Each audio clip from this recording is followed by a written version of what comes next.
Ini saya ngutip dari quote Expectation ya. Jadi disiplin itu melakukan sesuatu yang kamu nggak suka, tapi kamu suka melakukan, ya terus menerus sampai akhirnya kamu jadi orang.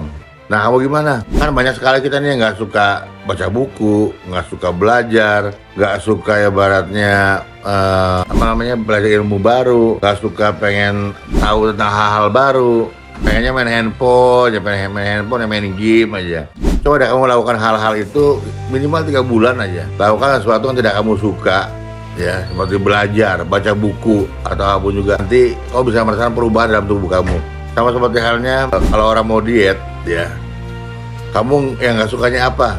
Nggak suka makan nasi deh. Makan nasi tepung atau apa kayak gitu itu berat.